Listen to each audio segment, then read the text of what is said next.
Again, where Steve Edwards is. It is 6 o'clock. He just said to me, he goes, it's 6 o'clock here. It must be 3 o'clock there. And that it is. And you all know what that means. It is time to talk mules and donkeys. If this is your first time ever joining us live, ever spending time with us, I want to say welcome. My name is Dave, and this is Steve Edwards. And Steve has been a cowboy all his life and been working with mules and donkeys since 1981. Around 1991, he had learned about a decade's worth of mistakes and corrections and started sharing some of those mistakes and corrections with other folks. And now here we are almost, 30 years later from that 1991 first training, 30 years later doing this stuff over the internet. COVID-19 ain't got nothing on us. We keep these clinics going. We're going to make them happen. So wherever you are, we hope you are healthy and safe. And if you're not, our prayers and our best wishes go out to you, but we are glad that you are here with us, and hopefully this will make the next hour of your life better. Steve, how is it going out there in Michigan? Doing good. I'm here helping my grandson, and he got him a new trailer, and he's got it set up in an RV spot, and so he asked Grandpa to come out here to give him a hand and help him set things up, because it's kind of a different world for him out there doing that stuff. So we're doing it. I flew in a couple of days ago, and we've been setting it all up and getting things ready to go. So here we are. Very good. Well, we are here indeed. And what's going to happen over the next hour is we are going to go through, make sure we say hi to everyone who is watching today over on Facebook and YouTube. And we are going to answer any and every question you have. So the way we do things here, it's very simple and very little is required. First and foremost, we ask that if you are watching, and we know that you are, because I can see the numbers, if you are watching, we want you to say hello, introduce yourself in the comments section, where you're watching from today. So I'm out here in Chandler, Arizona. Steve's out there in Michigan, and what the weather is like. So out here in Arizona, it is clear skies, and it is still over 100 degrees. What's the weather like there, Steve? Oh, it's clear skies and been about in the mid 60s today here in Grandville, Michigan. There we go. I can't wait for the 60s to come around, come around here again. So I was up in, matter of fact, you and I, we were up north over this weekend. We were in Prescott for a couple days, and we did some training there. Folks, we got some incredible footage. Steve, talk a little bit about what we did on Saturday of this last weekend. Well, we worked with donkeys. That's what we did. Matter of fact, your three boys got a chance to ride on some donkeys as well, and that was fun.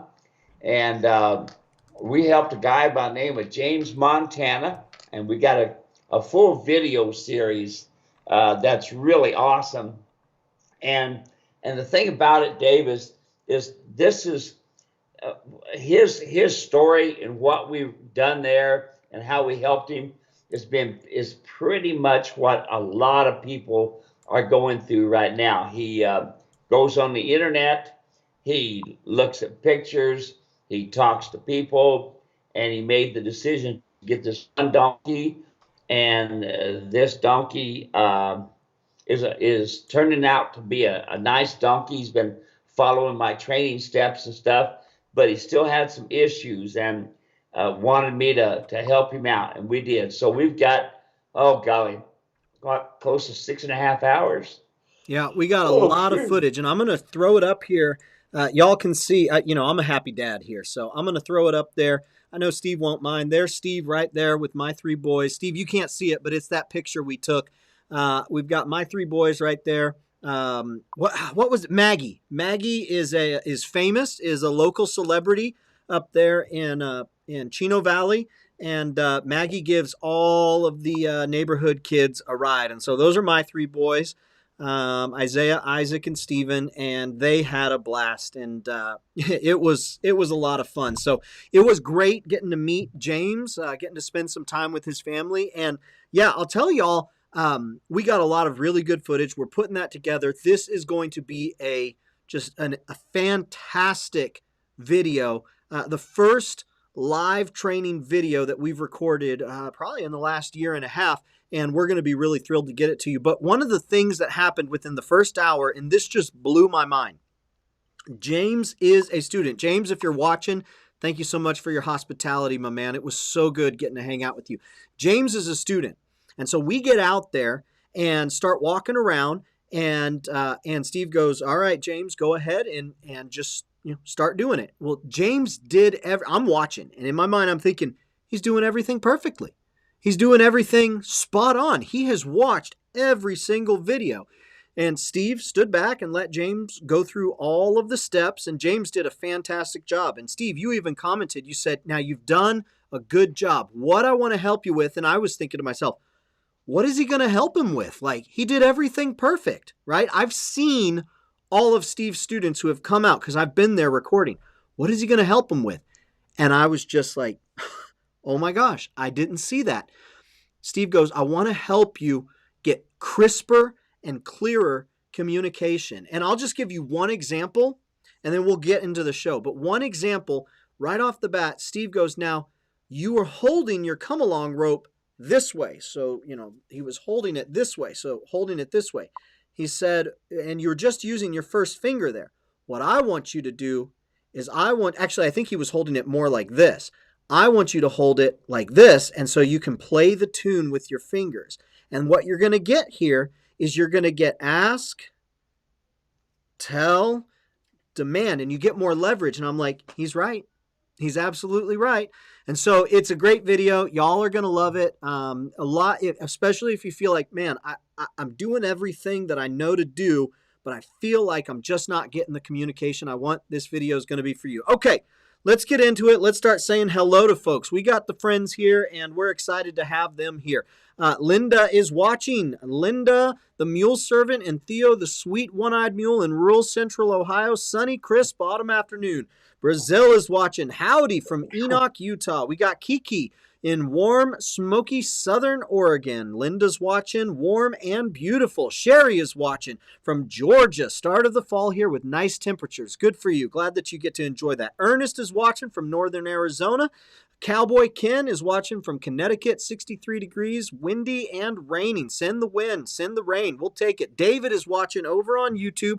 Hey, guys, long time since I've been able to get with y'all. Dave Walls from Kentucky. It's 80 degrees here. Hopefully the humidity is dying out, David. Trace is watching. Good eye in Queensland, Australia. Yeah, going international, have we? Linda says, Raggy Maggie, also precious. Butch is watching from Kennewick, Washington. Chris from southern Mississippi. Jack is watching from Big Rapids, Michigan today. So no Johannesburg, Big Rapids, Michigan. Up there, you're up there in Jack's neck of the woods, Steve, the Michigan area. Cindy is watching from Tennessee. Gorgeous day. Rode my new mule, Montana, 13 miles in the Cherokee National Forest. Your talks have helped me so much in handling, saddling, feeding, and bonding with my mule. Roger says, Milan, New York, 50 degrees and windy. Williams, Arizona. Hey, everyone. Donna, it's beautiful up there, and I think it's about to get a little bit cooler. Me and my family went to Arizona over yesterday or 2 days ago. It was great. And Joe is watching from Idaho. Joe, good to have you here. Folks, the way this works, you introduce yourself, your name, where you're watching from, what the weather's like. Then you ask any and every question you've got. And third, you share the broadcast with friends and family. If you're on Facebook, just hit the @ symbol, tag them, click the share button. And if you're over on YouTube, click like and subscribe. That's it. That's how we do this. So we're going to get right into today's questions. And the first question here is, will your saddle fit my mule? Steve, found one of your saddles for sale. The lady said it had Queen Valley Mule Ranch 416, trying to find out if the saddle will fit on my mule. The lady purchased 2 saddles from you not long ago. I need info on the saddle. I want to make sure that it fits. Steve, will your saddle fit my mule? Of course it'll fit the mule. There's no doubt in my mind. Now, folks, when you're happy enough and fortunate enough to find one of my saddles that somebody else has already used, good for you, because you can usually save a little money that way. But I want you to make sure of this, is that get the video when it comes, when you get that saddle. Make sure you get the saddle fit video. That's extremely important. Now, if you don't get it, you can contact me and I don't mind sending you one. Cost about $25 and about $10 of shipping. You can do that. But there's also on our website, there's all the information you need to know about fitting your mule, and it's a free saddle fit video series. And I think Dave could probably even put a copy out there where you can get a hold of it. Yep, absolutely. So it is the Mule Saddle Training Course. And folks, this was my idea. I know nothing. You have to know. So early on when we were doing these, I would wind up meeting folks at Steve's clinics, and they would start talking to me as if I knew, as if I knew what I was talking about. I really know nothing. I have all of the information. All right. I have very little of the understanding. And when I step into on the other side of the gate, all that information just goes right out the door, and I'm looking at Steve like I'm fresh off the city bus. So I told Steve, I said, look, Steve, I think what we need to do, I think folks need to understand not just your saddle, your bars, the tree, the structure, but I think they need to know how all of it works together. And Steve goes, well, okay, if you think that's a good idea, then we'll do it. So we went down to the Edrata Ranch in Tucson back in 2019, and Steve let me have whatever video footage I wanted. And I said, Steve, I need this video, I need that video, I need that video. So it's put together from the perspective of somebody who just has not spent their life around mules. And if you ever are wondering, like, man, people, Kimberly, I'm thinking, or Kathleen, I'm thinking about you. Kimberly, I think. If you are, I don't know the terminology, this saddle training video is for you because I made sure that Steve defined everything. So, mule saddle training video, and it's free, and it just goes through everything. So make sure that you get that. Make sure that you go through it, and that will answer a lot of questions. The next question we have, this one comes from Kevin, Steve. He says, I got a question about curb chains. I see in one of your pictures of the trail rider bit that you have a curb chain on the mule. I have one mule on a trail bit and another on a bar curb bit, mostly because I haven't gotten around to buying another trail bit. Anyways, the mule that is on the trail bit used to use a chain on this curb bit. Should I put a chain on the bit for this mule? My other mule has never used a chain. I'm the second owner of the guys and have had them for about 14 years. They are 28 and 26. So first, what are we talking about here with chains and curb change? And then second, do we want to do that with your bit, with any bit, with the trail rider bit, with martingale? What do we got here, Steve? Kind of wished I had a bit here now, but here's the deal. There is a curb strap that goes underneath the chin and over to the other side with adjusting buckles on each side.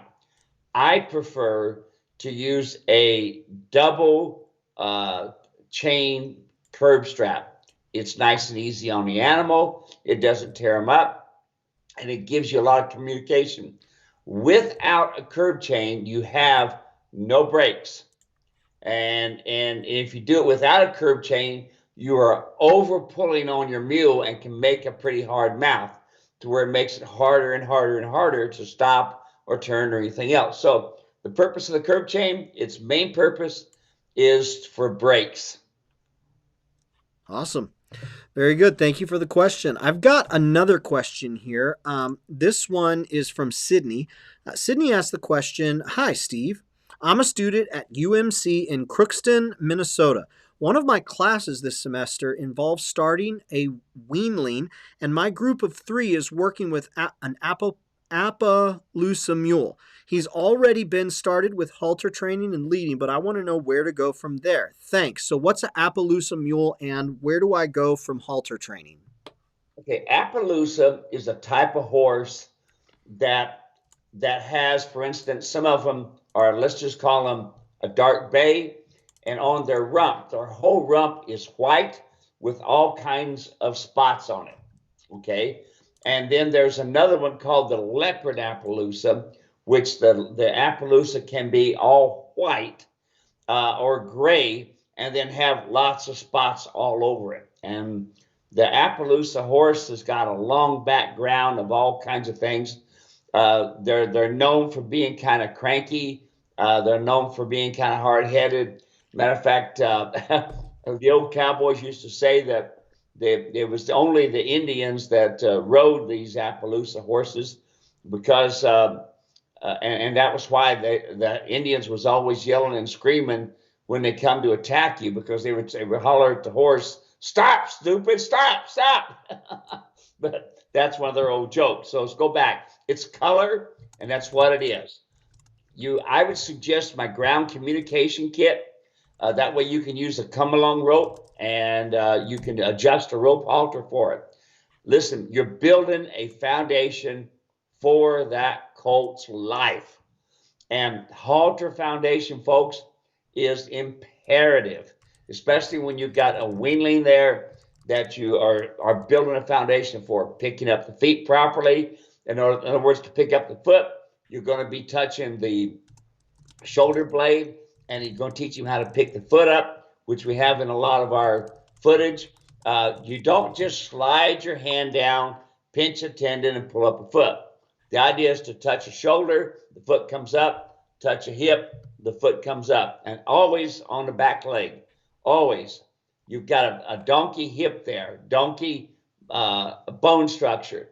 So you want to crank it forward, that uncocks the hip, and then you go straight back and over to the left. That's when you're on the near side picking up a foot. So always on a back foot. When you're picking up the back foot, you always bring it forward first, straight back, over toward the center, not straight up and out. If you do that, the mule's going to pull on you, and you're going to have a hard time holding on to that foot, and you're going to have a hard time working with it. Awesome. One of the things that related, but kind of unrelated, the first thing that I thought when I read that was kind of the phrase, you didn't say this, Steve, I said it, but I keep repeating it because it's been helpful for me. You never graduate foundation training. You always continue to revisit foundation training, and it's never anything that you move on from. Because either one, you're going to be teaching new things. Number two, you're going to want refined communication, and you're going to continue to work on build upon the foundation that you've already created. And number three, you're going to have to tune up and make corrections after either a long time where you haven't been riding, haven't been driving, haven't been packing, or number two, you are out there and you're noticing mistakes. That we hear that all the time. I was riding and then all of a sudden there's a correction that needs to happen. So that's something that I was thinking of as soon as I read that, is just know that you don't graduate ground foundation training. It's something that you continue to go at over and over again. So great question there. Okay, the next question we've got, this one's from Tina. And actually, no, that is not from Tina. This one is from Mary. I had someone from another saddle company measure my 13 hands high Molly. She used a weighed tree. It is not working on my little girl. I have rubbed the hair off behind her withers. I'm sure you know where. Help. Would Steve have a saddle that would fit this mule? Also, I will be sure to tune in Wednesday to listen. Thank you. So she mentioned who and where, but I excluded that just because that's not what we're about here. But a weighed tree. So what is a weighed tree? And we're getting rubbed hair. Where do you behind her withers? What do you have to say here for Mary? Okay, so addressing the weighed tree. Weighed is a type of how the front of the saddle is made. Instead of having a full 13.5-inch swell in the front with the horn in the middle, a weighed tree is more of a slick fork, A-fork look with the horn up on top. And Mr. Wade originally designed this saddle in the 1860s because we had a lot of high withered horses back then. And so it was a good way for them to take and put this saddle up without damaging the wither on it. So it's just a name. If we look at my saddles, and the actual name for it is actually a modified association, which simply means it has a 13.5-inch pommel. Now, I changed it a little bit in that I put a real deep seat in it, so you're sitting down in the saddle, and you've got a 4-inch cantle on the back. Now, folks, measuring, as you just heard her say, doesn't work. it's a great way because people think, okay, we're going to measure, now we're going to have it just right. All right, if we measure that mule in January when he's fat and sitting around, and then we measure it again in July after you've ridden him, you're going to have two different measurements. Measurements don't work. Folks, your mule, your donkey can in one weekend trail ride drop 100 pounds. So what did we used to do? We used to add another pad, and so that we could, quote, keep the saddle fitting. Well, now my mule, now my donkey pays the price, because now I have to cinch it up even tighter in order to be able to get the second pad that I put underneath there to keep it from rolling. So again, the donkey, the mule pays the price from from a horrible fit. Now, folks, it's easy. It's pretty easy to tell right off the bat. I just had another lady. I got some pictures here right now of a lady who sent me a picture of her saddle, and she says the how does the saddle look? Well, the problem is it's not made for a mule because the D rings are too far apart. And this rear D ring needs to be just at the right place so that it hits the sweet spot on that mule's belly. And it's imperative that it does. So the majority of the time, the D rings are too far apart. Next thing, you can tell a saddle is not designed properly because it has billet straps. In other words, it has long leather straps coming down rather than four tie straps all the way around, latigos, okay? And when you have a billet, the rear cinch is the most important cinch. And Dave, just like we talked about, we saw with Mr. Montana, is pulling up on it. I gave the demonstration. We have that on video now. I can't wait to put some of that stuff on YouTube where people can see these things. But you've seen how I pulled up on it to get to the next notch. Well, the mule, the donkey in this case, will blow air in his lungs to keep you from over pulling. That's why I use a nylon strap that goes from top D ring to the D ring on the saddle, and it's like two pulleys coming together. It's easier on the animal, and it doesn't pull on him. So check that out. If they say it's a mule saddle, why do they have billets? That's number one. Number two, just like I told this lady that was just sent me some pictures, look at the back of the saddle. If the back of the saddle is sewed with a leather strap, or if it's solid across there, it was not made for a mule, because there's a lot of mules, and her husband's mules was one of them, that has the three bones sticking up in the back. That's why the back of my saddle is not stitched up. It's open. When I say it fits all mules, folks, you name the mule, you name the breed, I have ridden it. And I know what it feels like, and I know how it goes with them. So you can just look at those basic things alone, and know, where does she have her white spots? Where does she have her rub stuff? In the front. Why? Because the bar is pointed. Again, you can see it in this new video that we got. It really, really sticks it out. And also, I think on this this last deal we did on Saddle Fit, Dave, where I was showing the bars and how it was setting against the tree. Yep. So there's some stuff some folks can look at. Folks, you know, when you design a saddle to only fit one mule, when that mule goes away, or that you don't have that mule anymore, you got a saddle that's only going to fit the one mule. I would literally have to have hundreds of saddles for all the mules that I have rode over the years and trained over the years. And I'm sorry, I can't afford that. That's why I designed. When I started figuring out bone structure, not muscle mass, folks, when these guys come out and measure and put a tree, they look at the tree and they say, "Oh, it works." Well, you can see in my videos, especially the new ones, see, I don't want it touching where this lady's rubbed. You'll see my tree doesn't touch there. It doesn't touch. It curves up in the front. The majority of these saddles, the majority of the trees are straight and they go right in the scapula. And again, we've got that stuff we can put on YouTube, Dave. It's going to be awesome. Yep. We got a lot of really, really good stuff that came out of this event. And one of the really cool parts was with Steve's new. Now we are moving saddles from the previous polypropylene tree into a wood fiberglass coating. And so last Thursday we did a live webinar and we explained that we are bringing the history, the tradition, the dependability of wood, and we are merging it with the technology of fiberglass. And so unlike a rawhide covering that no matter if you use it or don't, it's going to crack. It's going to rip apart over time just because it gets dried out, and that's what rawhide does. This tree is built for the long haul. Well, Steve set that tree up on top of the mule's back or of the donkey's back.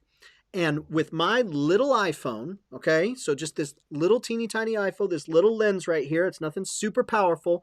I was able to get an angle to where I could literally see through where the tree is setting to accommodate the spine, to accommodate the shape of the back of the donkey, and it makes all of the difference in the world. He then goes and puts a semi-quarter horse saddle up on top, one that has rawhide on it, all ripped up and dried out, never been in a saddle. That's just what happens to it. Puts that rawhide one up, and you can see the spine sticking straight up. And what goes immediately on top of that? The seat, and it's coming down on top of the spine, not to mention saddle riding forward, hitting into the scapula, or the saddle going backwards, smacking down on top of the kidneys. So as we get these videos, I haven't started editing them yet, so full disclosure, just got back yesterday. But as we get these videos edited, we're going to get them up on YouTube. So make sure you are subscribed to our YouTube channel. So let's see here. I want to make sure that we're welcoming everybody else who's joining us because we got a lot of folks who are hanging out with us today, and we want to say hello. Let's see. Roger, we said hello. Myra, okay. Laura, Ontario, 50 degrees, windy and damp here, gone international. Myra, 87 degrees in Ojai, California. Glad to be with you today. We're glad to be with you, Myra. Thank you for letting us into your world for the afternoon. Kim is here. Greetings from Texas, Steve and Dave. Well, howdy. Greetings right back to you. Let's see. Butch says, do you have thoughts on what to do and not to do when using spurs on a mule? Tips, not thoughts. Tips. Do you have tips on what to do and not to do when using spurs on a mule? So why would you use spurs in the first place? Number 2, do you use spurs, Steve? And number 3, what's your thoughts on using them? Okay, number 1, if you're riding a mule, you're riding a donkey, you ride with spurs. Never not ride with spurs, folks. Listen, if you want a dull animal, if you want an animal to act incorrectly, don't ride with spurs. Now, here's the problem with spurs. Now, every pair of boots that I have has a pair of spurs hanging on them. The spurs stay there all the time. I collect spurs. They're all handmade. And I love them, all right? But now let's go back. When the spurs are so misunderstood and they're so made incorrectly, and since I ride so many different mules, I have to have the spur, the shank itself with the rowel, it has to hang a certain way. Now, sometimes when I'm riding some mules that have got a big, long body, I'm going to wear more of a straighter shank. If some of them have a shorter body where my spur is underneath them, I'm going to ride what's called a lady leg shank. So let's go back.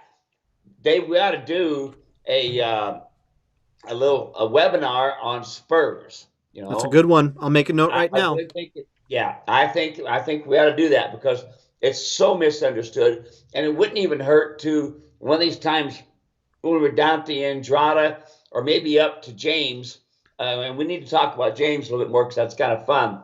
We gave James the option to ride. I'll just touch on it. We were all done. The donkey was doing perfect. I said, all right, now, James, are you ready to ride? He says, nope, I don't want to ride yet. I want to do my groundwork. I want to have it correct first. There you are.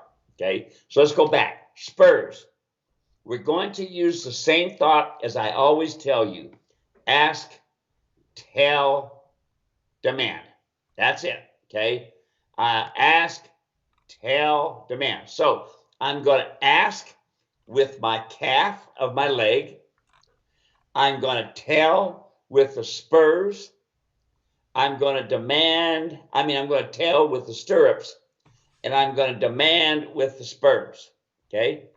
Ask, tail, demand. Listen, it's just like using the come along rope or your bridle, except now you're talking to the rib cage. And when you ask, tail, demand, you're going to ask, tail, demand. And when you tap them with them spurs, and did you hear me?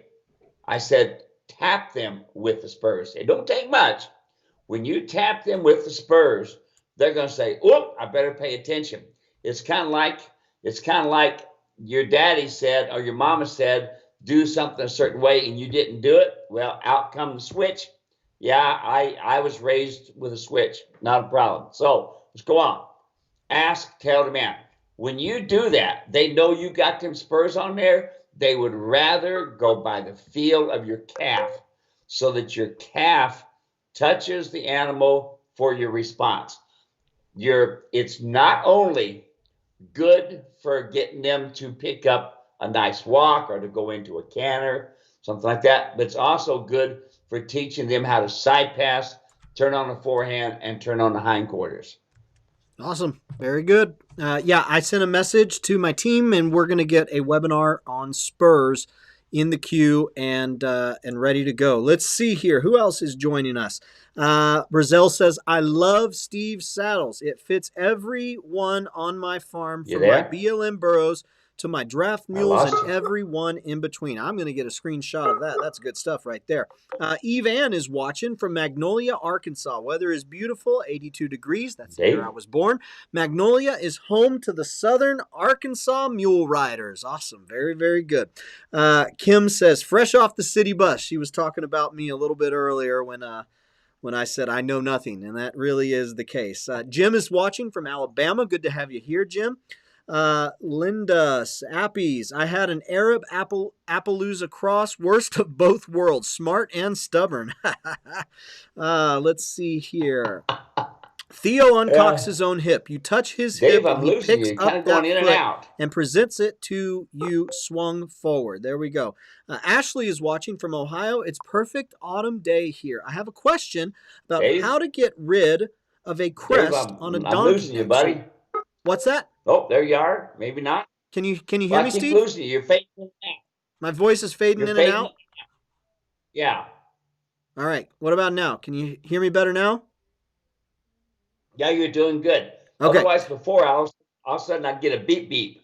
Oh yeah, it might be the internet connection where you're at, but we'll keep rolling, and if it gets real bad, we'll figure something else out. Okay, so the question is, how do I get rid of a crest on a donkey neck? So what is a crest, and how do I get rid of it? Okay, well, I'm hooked up to. So I think we're having some issues with Steve's internet connection right here. I can see him, but I don't think he can hear me. So give me 1 second here. I'm going to cancel my call with Steve. So hang on 1 second. I'm going to call Steve right back. I'm going to hang up. We're going to get a new Skype connection. I don't know if you can hear that jingle in the back. There we are. Okay, can you hear me now, Steve? There we are. Now, there's the camera right there. There we go. Hey, there we are. All right. Can you hear me okay? Yeah, I can hear you good, but it looks like you're kind of breaking up as you turn to the right or left. I'm going to turn off my camera for you. Everybody else will still be able to see it, but I'm going to turn that off. So hopefully that will give us enough bandwidth. Can you hear me okay now? Yeah, you bet. Yeah, I'm hooked up to cable here at the Hampton Inn. Okay. All right. Let's see here. How do I get rid of a crest on a donkey neck? So what is a crest and how do I get rid of it? Okay, so we have fat pockets and the crest of the neck, that's the very top part of the neck. We have fat pockets, the top of the neck, across the top of the ribs, the dock of the tail. Now, those are fat pockets. And what's happened is, and it's really prevalent with donkeys and it goes into mules, is it's a lot of carbohydrates, a lot of really rich food, and it develops into the crest of the neck. Buy a stud sweat and put that on your donkey, and that'll do a good job of helping shrink some of it down. The next thing, lots of exercise, and I mean lots of exercise. The most important thing is nutrition. Now, I know a lot of you have inherited these donkeys and this sort of thing, and they end up with that crest. So here's the thing: don't put your donkey out on a pasture and just say, have fun. Don't do that, folks. That's a smorgasbord. There's feed out there they don't need to be eating. They don't, no mule, no donkey needs to be on a pasture all the time. Did I lose you? All right. I can hear you. Can you hear me? Okay, gotcha. Yeah, I can hear you. Okay, cool. Anything else on that? Okay. Well, just basically, nutrition. Your nutrition is gonna have to be the biggest thing. Do not put your donkeys out there and your mules out there in a pasture and just let them eat just whatever they want. If you want to founder one, it's really easy to grass founder a mule or donkey, and just put them on a good program, put them in a small corral, and feed them correctly. Awesome.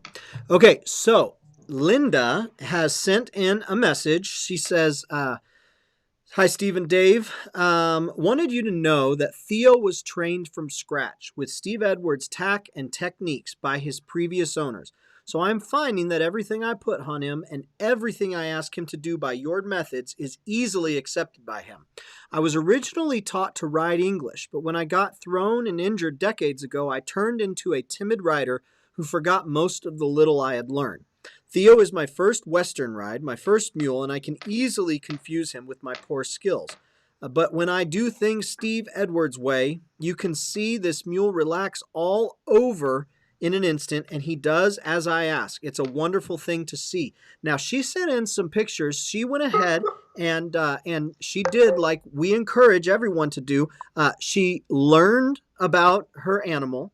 She learned about the mule saddle and Steve's saddles, and she learned all about the essential tack. That's what we ask people to do, and then we let them decide. We encourage them to invest in Queen Valley Mule Ranch gear because it's built for the mule and donkey. But we don't want people just believing us right out the gate. We want them to understand why it works the way that it does so they can understand their animal. Linda sent in her tack job. And we asked her, are you okay if we do some commenting on your tack job on the live stream so other folks can learn? Steve, she said that was just fine. She says, we'll have a good laugh at her expense. Well, absolutely not, Linda.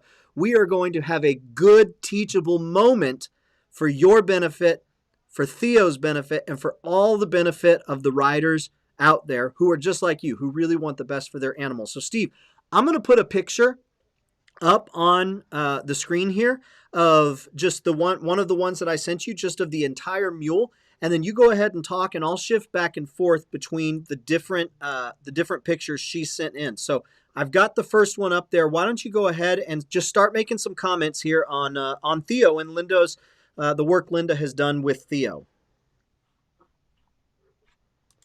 Is this Theo the one-eyed mule? This is Theo the one-eyed mule, the one and the only. One and only. All right. I've looks like I've lost those pictures, Dave. Oh, there it is. There we go. There we go. Okay.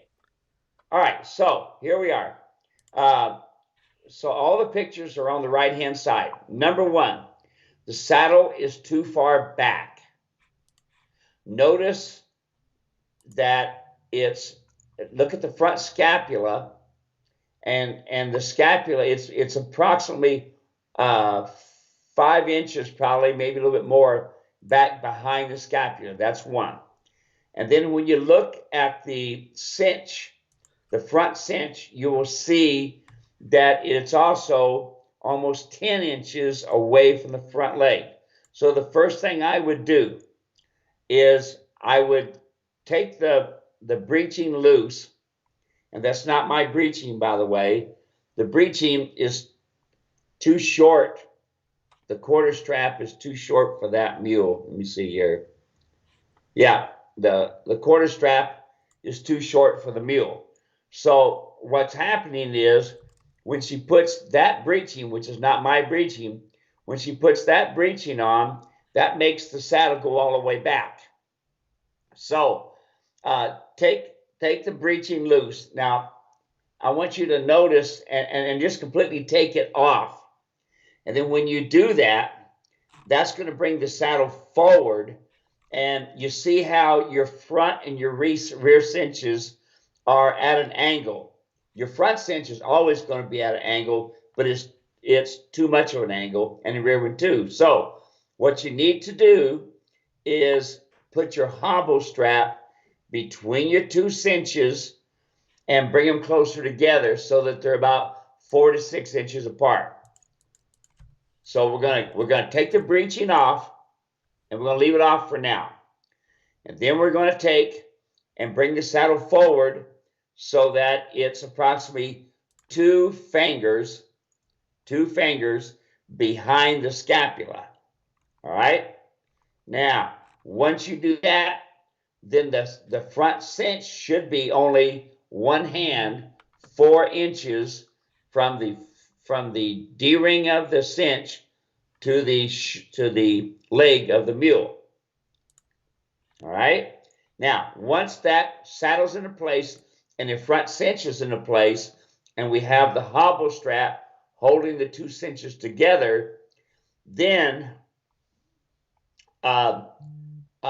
that's going to then put the rear cinch in the correct place. Now, Dave, one thing I got to point out here. Yeah. What an awesome mule. This mule is under a lot of pressure right now with having the rear cinch too far back and pulling underneath the ribs. Most animals would have blew up, but this little mule stayed right into place. So once the saddle is forward and 2 inches from the scapula, you will see the front cinch will then be 4 inches or one hand width from the front leg to the front D-ring, and then you're going to see your rear cinch, that strap, instead of being at an angle, will be straight up and down. The big problem is here that the breeching is not made correctly, and I see this all the time, Dave. You know, people say, I got a breeching, man, and it's a good price. I think I'll get it. Well, here it is. It's made incorrectly, and it's pulling the saddle too far back. And if Theo wasn't such a great mule, we'd have a wreck and be reading about her in the papers. Okay, so there we are. That's the general gist. Now, take and go back and watch the video that I sent you, and watch it and get an idea where the saddle goes. But Theo is doing awesome. Wow, that's a great mule. Yeah, and Theo's got a great owner too.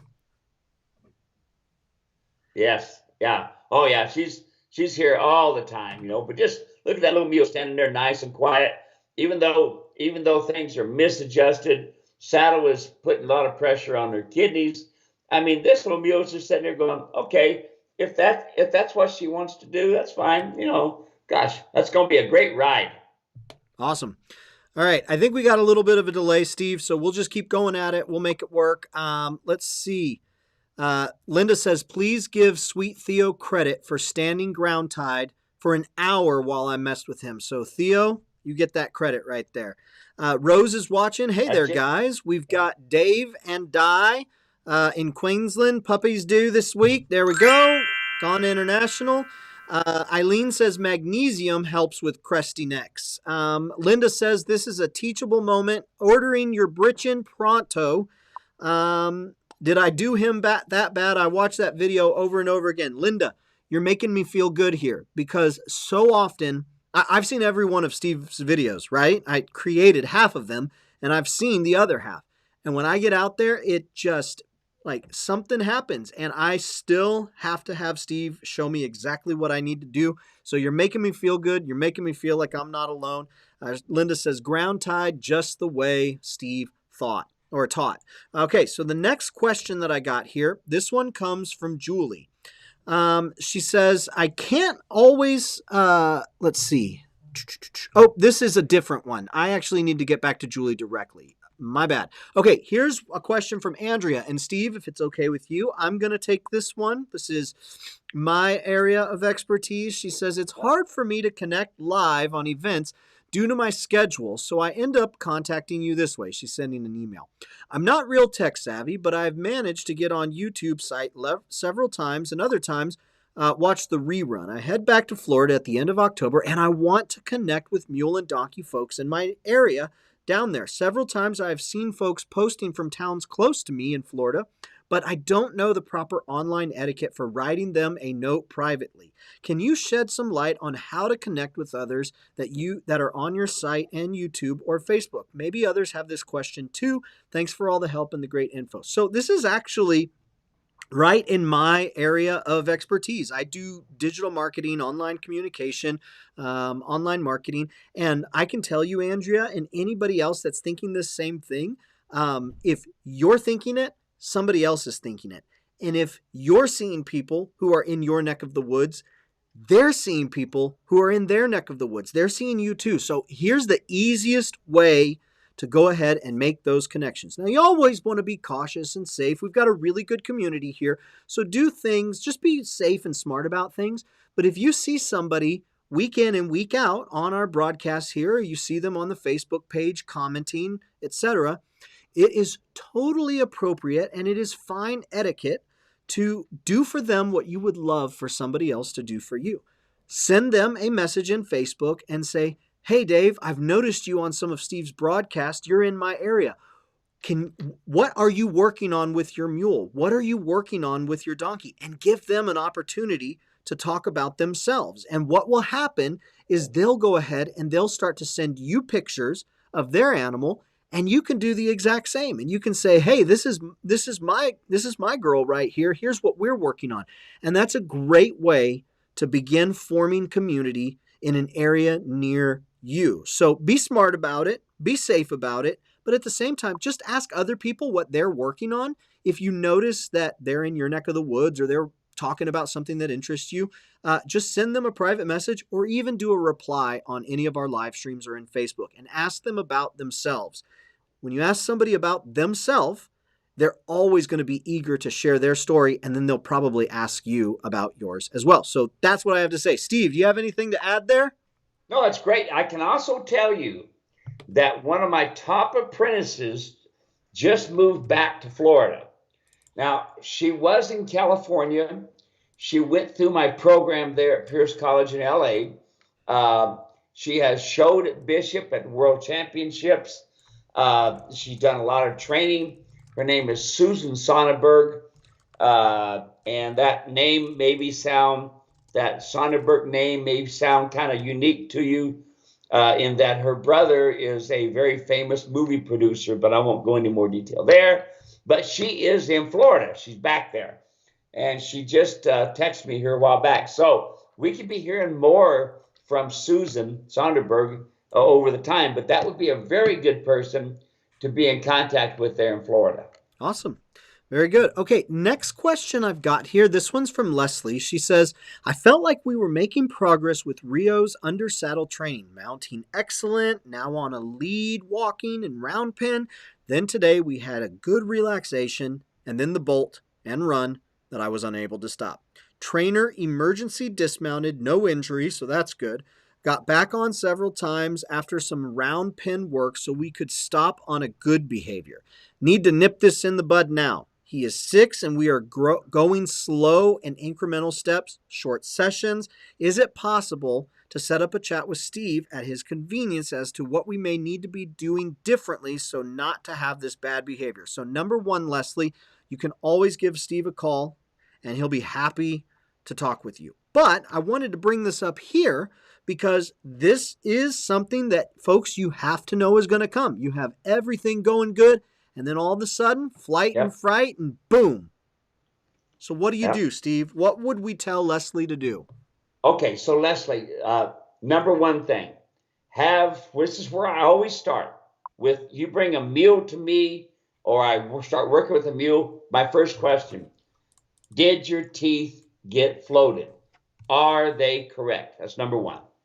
Number two, have you had your mule looked at by a chiropractor or veterinarian? Qualified one, I might say that. All right. Now, in other words, you're getting the mechanical out of the way. Those two things, the teeth. Why is the teeth important? Because when a mule is relaxed and he's respectful of the bit, his nose is going to be on the vertical, his head is going to be down, and he's going to be balanced and framed up. When the mule's head is up, he's tightening all 5 major neck muscles. When his nose is sticking out, he's got his throat latch tight. He has you, period. There's the problem. Most folks just think, I'm going to ride. No, no. Is the mule saying to you, good, let's go for a ride? What does it look like? Nose on the vertical, head down, balanced and framed up. That's what it looks like. Good, let's go for a ride. If the head is elevated and the nose is sticking out, bad, we're not going to go for a good ride. And I can bet you that's where it is. So, next part, we got the teeth floated. When the teeth are floated, the TMJs don't hang up. And when the mule drops his head to be respectful of the bit and listens to the rider, then the lower shelf drops and the mule is relaxed and goes. If the teeth are not floated correctly, the TMJs hang up, the bit bumps the mule, that mule's going to bolt. All right, now, they bolt because flight and fright kicks in. Next thing, when you were riding, what bridle bit were you riding in? Send me a picture. Would be perfect. That way I can look at that. The next thing, bridle and bit. That's extremely important because that bridle and bit is your full communication device. Without a proper bridle and bit, you are going to have poor communication skills, and stopping is not good. And go from there. Now, emergency jump off, I've never done that. I don't know what that's like. I've been bucked off a lot of times, but I don't do emergency jump off. I ride them out or I get bucked off, one of the two. Anyway, going back to this. The next thing, did you have the saddle back in the correct place? Did you have the breeching adjusted correctly? And was the front cinch loose and the back cinch tight? You see, all that stuff makes a difference because you can pinch or hurt or maybe what happens a lot of times without a breeching, people think, well, I'm in a flat ground, I'm in a round pen, and I don't need a breeching. Yes, you do. Every time that saddle goes on a mule, on a donkey, it must have a breeching. The breeching balanced the saddle. Without that breeching being there, when the cinches loosen up, that saddle is going to go ahead and hit the scapula. In other words, what I'm doing here, folks, I'm trying to find out why the mule bolted. They bolt most of the time because they're being hurt by something. The next thing is something has frightened them. All right. So you're not out there with the lions and tigers and bears, the turkeys, the quail. You don't have that problem. So something had to be within the tack situation next. All right. Now the next part. Your rider. Were they riding correctly? Were they riding in direct reining position? Were they balanced and framed up in there? Okay. Emergency dismounts. I've heard people talk about them. But anyway, it's something some people do. Going back to riding again, no going back and getting in the saddle. Yes, going back and doing foundational training. Round pin work with a surcingle, starting with a halter, and that's some good work that we did with James, with his donkey, and teaching about surcingle work. You cannot do enough groundwork. Where's your groundwork done? What type of halter? So anyway, there you are. Tons of things. Folks, these mules and donkeys, it's not in their DNA for them to just bust out. But I can't tell you how many people, Dave, over the years, and I felt it myself. I know it's like all of Yeah. a sudden the mule just took out and I couldn't stop him, you know. And then as I started getting older and enough busted bones and stuff like that, figuring out saddle fit, figuring out breeching adjustment, figuring out rear cinches, figuring out teeth floating, all of that. Super important if I'm going to have a comfortable mule and a comfortable ride. Absolutely. Good. Thank you for answering that. We got a question here from Hi Mom over on YouTube. I just bought a yearling at sale. What groundwork would you start with? Ground communication kit. I would do the same work if it was a yearling or if it was a 25-year-old. With my ground communication kit and the problem mule video, the come along hitch, and the rope halter, what I do in that video with that buckaroo cowboy, I would do with all of them. The next thing, this is extremely important. Make sure your farrier trims and balances that foot every 6 weeks, 8 weeks at the most. The biggest problem with our mules and donkeys today is they have not had good hoof care and their legs are crooked. Their legs are crooked. Now, can some of that be breeding? Yes, it can be. We got a lot of sorry donkeys out there that people are breeding to that they shouldn't be breeding to because the conformation is horrible. I want to make a mule. Well, make a mule, but make one with proper conformation. Legs straight, neck setting right with the mule on the shoulders, proper back, not too high of a hip, balanced and framed up. Awesome. Very good. All right. Next question here. This one came from Cynthia. Steve, I hope all is well. I adopted 4 burros from a local rescue back in July. We're working on an article right now on all about rescue donkey, rescue mule. I've recently moved them to a property and am in search of a farrier, preferably one who's familiar with donkeys. They have only recently had their hooves trimmed earlier this summer. I believe it was their first trim in the entire 7 years they were at the rescue. So we just talked about that, right? I've only just begun my search and discovered your site here. Any advice is welcome. I appreciate the time. So a little bit of what we just talked about is applicable. What else might you add, Steve? Okay, folks, a lot of your farriers use gauges to say, okay, we're going to put the front foot at a 53, the back foot at a 58. That's angle degrees and this sort of thing. My preference that if we shoe and trim your donkeys and your mules correctly, and especially donkeys because most farriers send them too straight up and down.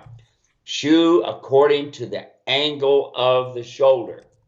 So whatever angle your shoulder is, whatever angle that is, you have your farrier trimmed to that angle.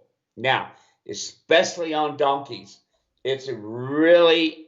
it happens all the time. I've yet to see a donkey be really nice, and that is their heels are too contracted. And what happens is when the heel gets contracted, the frog ends up shrinking. And when you have a small frog, that means you have a small pump that pumps blood up and down the leg. And folks, that frog is important to pump blood up and down the leg. So the happier, the bigger, the fatter that frog is, the better. And Dave, we got 4 pictures of a foot that really looks nice that Butch sent out to us, that I sent to you, that we need to put out there where people can see what a nice wide hoof that there is there. There's a few things that I would change with the shoeing, but other than that, that farrier is doing a good job. The biggest problem with mules and donkeys, folks, is they end up wearing a heel incorrectly and have next to no heel, and they're walking on their bulbs. Okay. The next thing with your donkey, and also with your mule too, but with your donkey, when you trim them, you need to trim them short because all that manure and mud packs up in there, and you end up getting fungus and this sort of thing that you don't want, and you can create a big problem. And while we're talking about fungus, you'll see there's white a lot of times, and it's real powdery in there. And I like to use a little Clorox, just kind of pour it in there just slightly with a small bottle, and Clorox does a good job of taking care of that white fungus in there. And I can't think of the name right this moment, but anyway, that white fungus can be really bad about eating the sole and the frog and this sort of thing of your mule and donkey. Awesome. All right, let's keep moving on here. KK is watching, Southeast Texas. I no longer own a mule, but have raised and trained a few and want to use the same philosophy with my new horse. So good to have you here. So glad that you're spending some time with us, and keep us apprised of how things are going. Sherry is watching, says, I could use some ideas. My mule is in pretty good shape, and we typically ride hilly terrain. I have noticed that my mule wants to run up steep hills and kind of hump up on it. I feel like he throws a buck at times. Maybe he is not quite conditioned for steep hills, and I should make him walk up. He tends to scoop up a hill and is not use his hind end as much. Should I not allow him to run and only make him walk? From Sherry. Okay.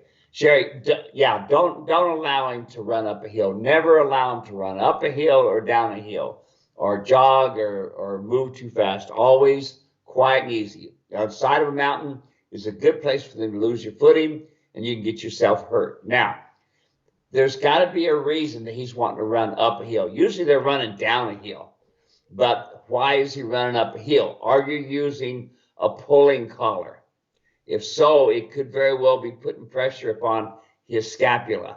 So I might want to take a look at that. Next thing, are you riding with the rear cinch up, snuck, and tight? So try those couple things right there. But it's highly unusual that they want to run up a hill. Usually they want to run down a hill because the saddle is hitting on their scapula from misadjusted, not only improper saddles, but misadjusted breechings and rear cinches. Awesome. All right, let's keep going here. Terry's watching, says he loves your hat. So there you go. Got the Trump 2020 going on right there. That's my favorite Trump hat that Steve's got. I love that American on the side. Steve got me some Trump 2020 masks too. So if y'all are looking for those, hit Steve up. He'll tell you where to go. There he goes, right there. He's in a hotel room, and so the lighting isn't super great in the hotel room, but there's enough to see that white there of the mask pop through. So let's see. Ted. There he goes. He's got a light. Now you can see him. Ted is watching from Valley Center, California, 83 and sunny. We've got Ted saying, Steve, have you used your saddles on a horse? I have a mutton hump Mustang, more like a buffalo hump. No withers, so hard to fit. I haven't put Sam Mule's trail light on her yet. Thought I'd ask you first. The saddle will bridge a horse's back, and a lot of people, here's the downside. People put a saddle on a mule and say, oh, it looks like it fits. I've even watched a professional trainer when I was at a show in Missouri. He actually put it on a flat spot to see if it had a rock. He said if it had a rock, then it wouldn't fit. Well, that's not true, because the fat pocket in a mule will make a rock. So will it fit your horse? Absolutely not. Will it create problems? Yes, it will. Now, I can tell you that I've actually had one time, and this was 20 years ago, maybe farther back. I had a lady bring me a Mustang and asked me to put my tree on there. And I was amazed that it actually did fit that horse's back pretty darn nice. Now, they went ahead and they bought a saddle, and I've never heard anything back from them, but that's the only time. But folks, don't put my saddle on a mule unless you want to have some serious back problems. Awesome. Good to know. Is this light going to be too bright, Dave? No, that's fine. That's fine. Let's see here. I want to make sure we got everyone here. KK says, by the way, teeth were a huge issue for my 4-year-old Jenny. The dentist said she had a wicked mouth. Training was hard with this one too. Right now she is kicking out on rides. Her cart works fine. So good there. Hey, Yolanda's here. Hey, Frustrating Yolanda. about the bit story. I can't get yours now because the car broke down and it took the garage 3 weeks to find the problem, and repair fee is quite high, over 1,500 US dollars. Feel very bad about it. So struggling with the right bit for my mule, Yolanda. I know that you are going to make the best out of it because you are the one carrying the mule and donkey community in the Netherlands. You'll make the best of it, and when the time's right, you'll get that right bit. You always do right by your girl there. So appreciate you being here. David is watching. Sorry, I'm late again. I'll catch the rerun. Thanks. Good to have you here, David. Roy is watching. Dave and Steve, I looked at the 7-year-old Molly mule that is for sale yesterday. She has a fingertip size knots on the front of both scapulas. Both front hooves are long, and she tripped when I led her around. What is causing her to trip? Are the knots an issue? Yes, the knots are an issue.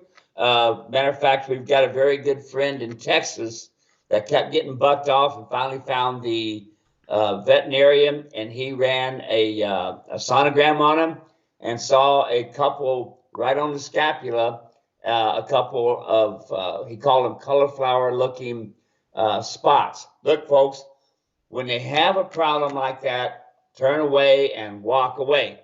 If that mule is tripping, that mule is crippled. And that's the downside. And Dave, we've showed a lot of that scapula and how that fiber is and how it gets broke off. Folks, when they're riding without a breeching and they're riding with the saddle up on the scapula, do not buy that mule or donkey. Don't buy it, because you are going to inherit problems down the road. It may not be this year, it may not be 5 years from now, but it will. And I can't tell you how many people, Dave, just this past week alone have contacted me with mules tripping.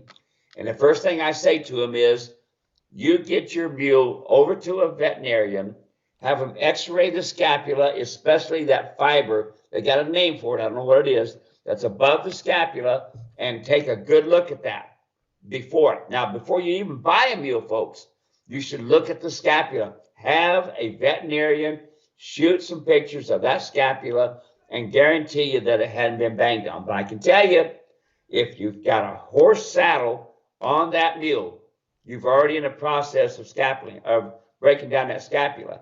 And you can see it on that video, Dave, that we just done.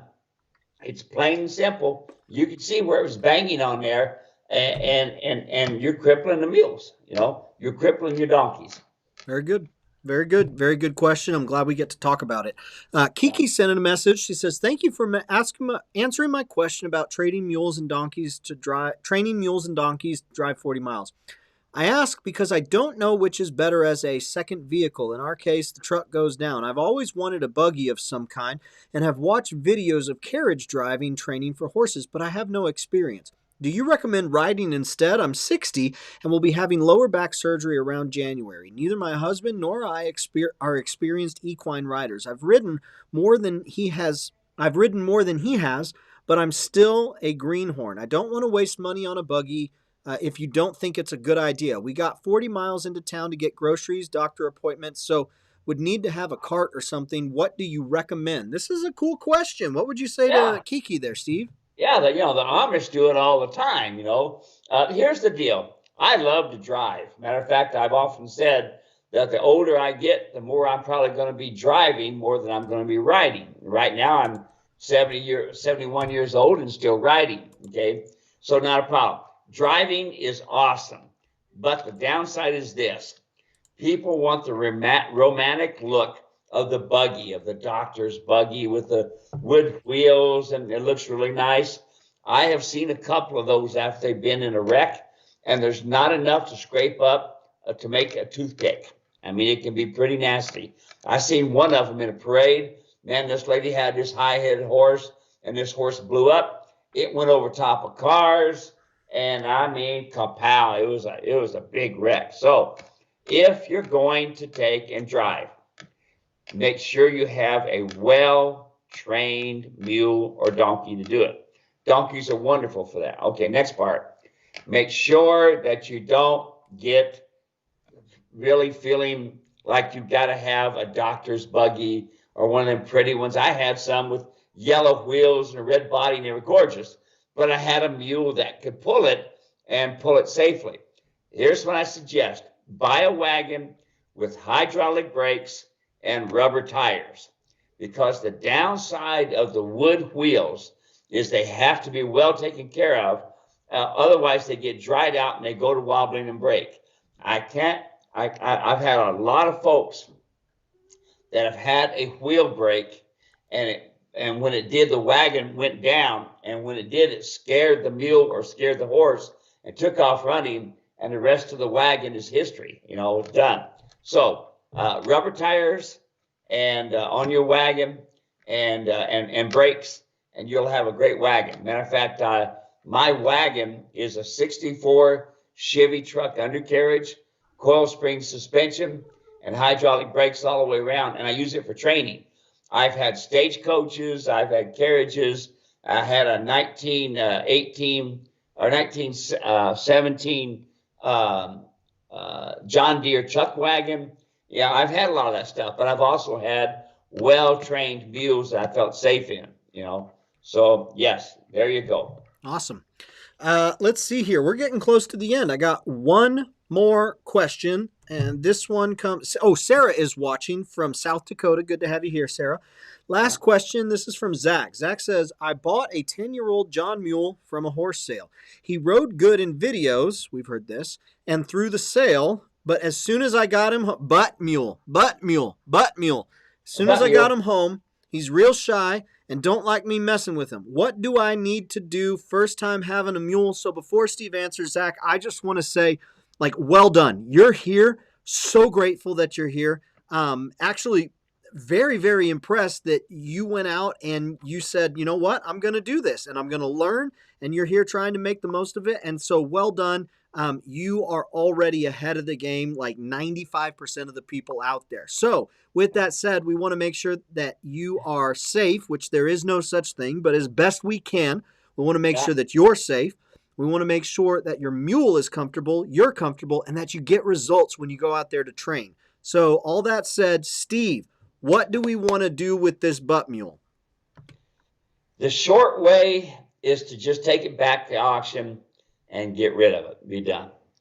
The long way, if you really feel like that you really want to put forth the effort in this mule and you really want to do it right, okay, then be prepared for at least 1 year solid of spending time with that mule. You're going to need to keep it in a 20 by 20 pen. You're going to have to get it on the right nutritional program. And then you're going to have to do foundational training, especially from the ground up, okay?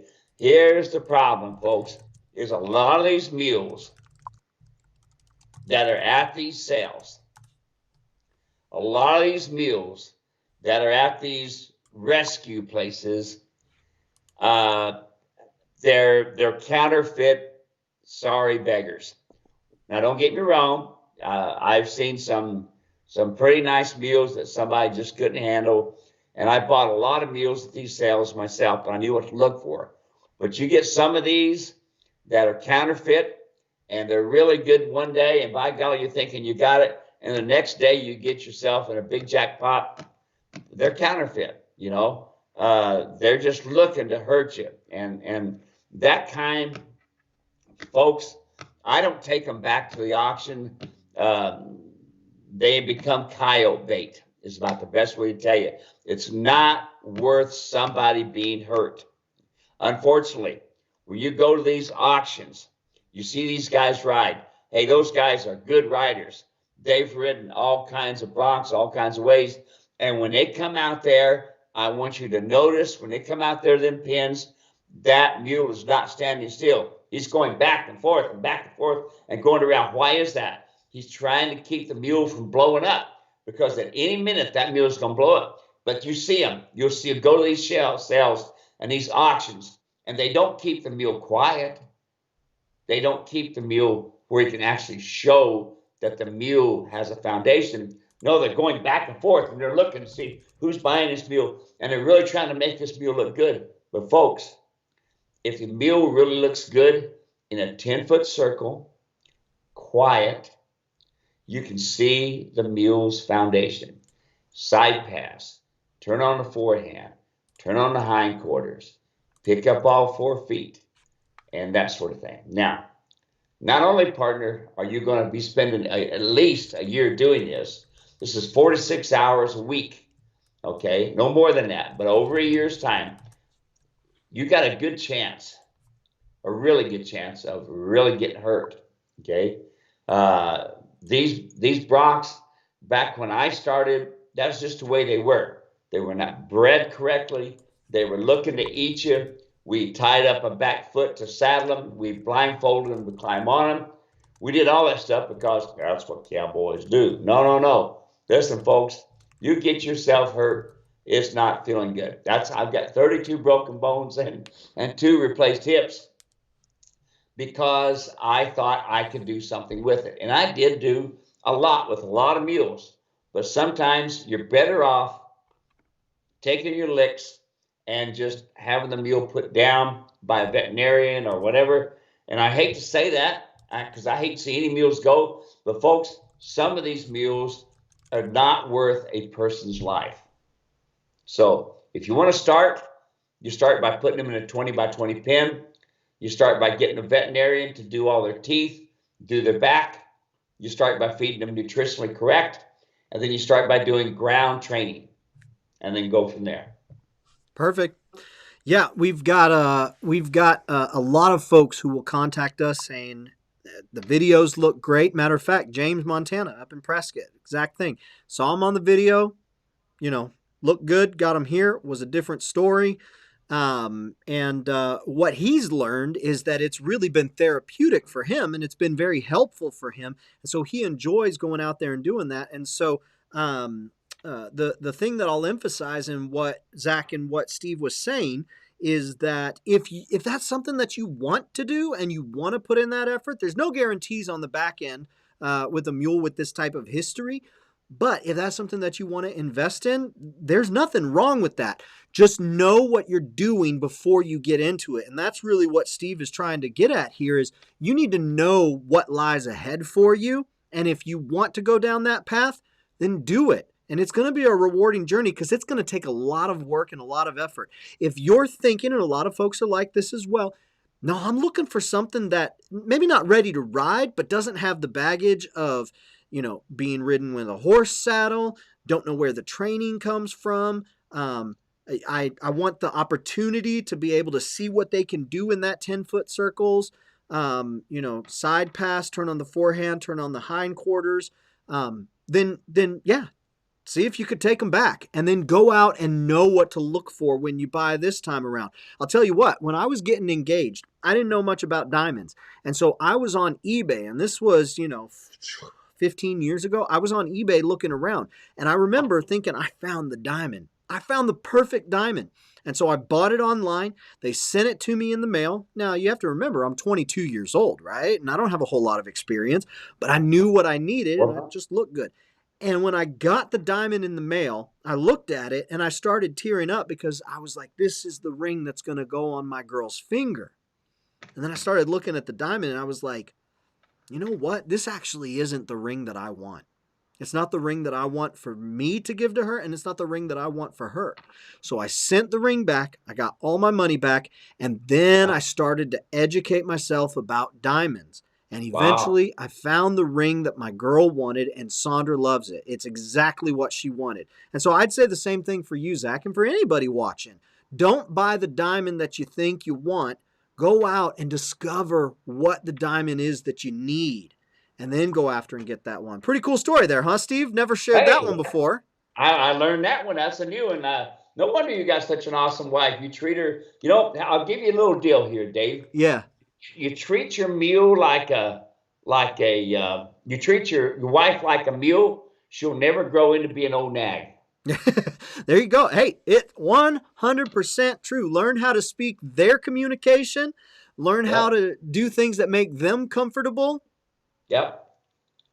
Very true. Steve, this was fun. Thank you everyone for joining us. It's a lot of fun to get together and do this. Steve, thanks for joining us later on in the evening. I know it's about 3 hours different there for you, of course. Now you know what it's like for all of our East Coast friends. So yeah. Anything you want to say before we're done here? No, hey, it's been a pleasure. I'm looking forward to it in the future. Now, next the session, I'm not sure how we're going to do it because I'll be up elk hunting. So we'll have to figure that one out. We'll get Steve really close up, and we'll say, "Hey, Steve, in the middle of your shots, in the middle of scoping it out, what do you say? Will your saddle fit my mule?" And then we'll see what he has to say. Hey, here's one that will really ruin the hunt. Hey, Steve. Yeah. I saw this mule on the TV. He rides well. Yeah. He drives well. Yeah. He's got 75 miles packing down the Grand Canyon. Oh yeah. He's got 3 years of training. Yeah. Should I just buy him? No. And then Steve will blow up and he'll miss his shot, but you'll make sure that you get the right mule. We'll have a lot of fun. We'll figure something out. Steve, thanks so much. Folks, thanks for hanging out with us. We will see you when we see you. All right? Bye-bye. Happy trails. Take care.